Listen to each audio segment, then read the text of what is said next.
Doctor Yunus ধীরে ধীরে Statesman হওয়ার দিকে এগুচ্ছেন। তার চলার গতি ধীর এবং মাপা, তবে গন্তব্য এক প্রকার নিশ্চিত। এমন না যে তিনি এরই মধ্যে খুব বড় কিছু করে ফেলেছেন, তবে পলিটিক্সে জনগণের পারসেপশন যতটা ম্যাটার করে, রিয়েলিটি ততটা করে না। মার্চ মাসের রেমিটেন্সের দিকে তাকালে এটার একটা ইঙ্গিত পাওয়া যায়। $3 বিলিয়ন, মানে প্রায় 35,000 কোটি টাকা।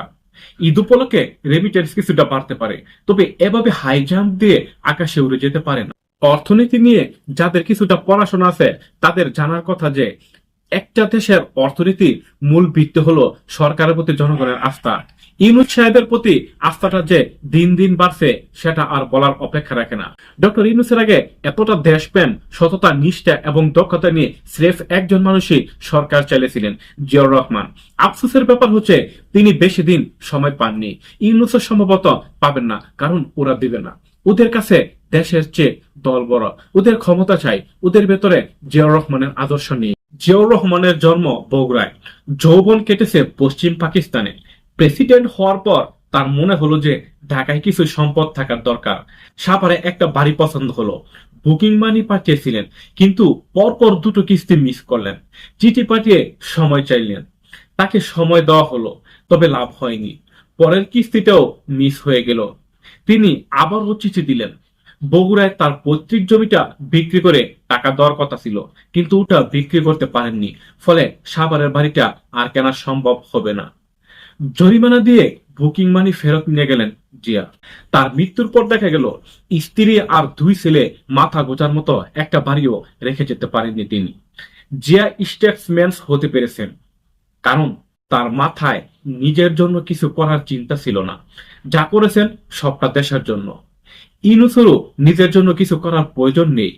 এই দুনিয়াতে একজন মানুষ যতভাবে সম্মানিত হতে পারে তার সবটুকুই তিনি এরই মধ্যে পেয়ে গেছেন।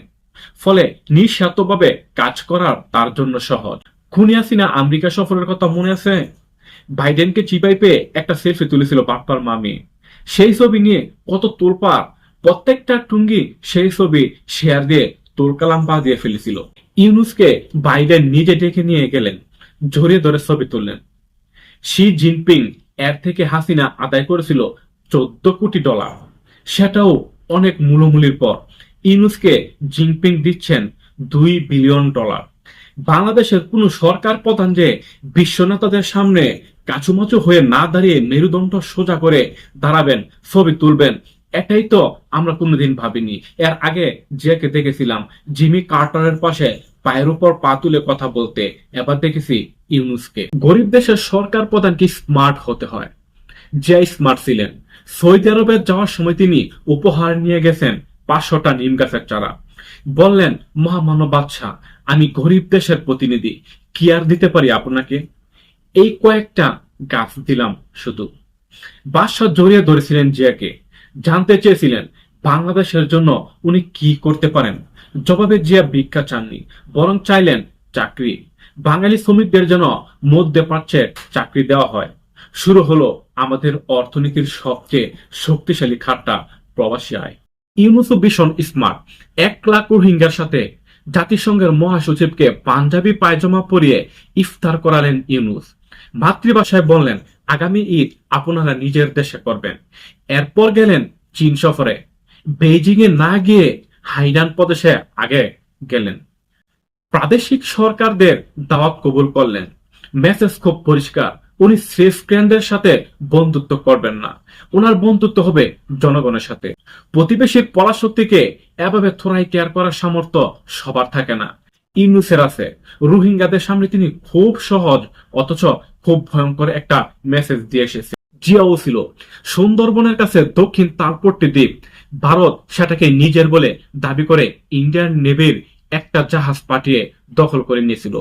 জিয়া সিদ্ধান্ত নিতে দেরি করেননি। 48 ঘন্টার মধ্যে কোস্ট গার্ডের গানবোট পাঠিয়ে ভারতীয় সেনা চৌকিতে হামলা চালান তিনি।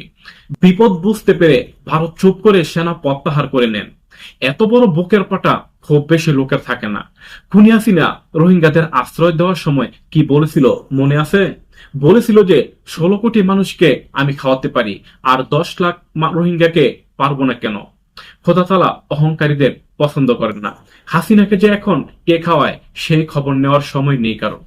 জিয়াউর রহমান শহীদ হওয়ার পর গত ৪৪ বছরে বাংলাদেশের অর্থনীতি খুব একটা এগোতে পারেনি। জিয়া যেখানে রেখে গিয়েছিল সেখানে আছে। তেমন কোনো নতুন সেক্টর তৈরি হয়নি, তেমন কোনো ডাইভার্সিফিকেশন হয়নি। সবাই শুধু ক্ষমতা আর সম্পদ চেয়েছে। দেশের ভালো ছিল গৌণ ব্যাপার। এই প্রথম একজন কেউ এসেছেন যার কাছে ক্ষমতা মুখ্য না, যিনি বারবার বলছেন যে ডিসেম্বর অথবা জুন, এরপরে তাকে দরবেদও বসিয়ে রাখা যাবে না। উনার কথা না শুনলে উনি আরো আগে চলে যাবেন। এই প্রথম কেউ একজন ক্ষমতা ছেড়ে দিতে চাচ্ছেন। তবুও আমরা ভাবছি, ইস, লোকটাকে যদি আরো কিছুদিন রেখে দিতে পারতাম। প্রায় 90 ভাগ ফকিন্নিপূর্ণ একটা দেশে ভুল করে এরকম দুজন মানুষ যে কিছুকালের জন্য হলেও দায়িত্ব পেয়েছিলেন, এটাই বুঝি অনেক বেশি।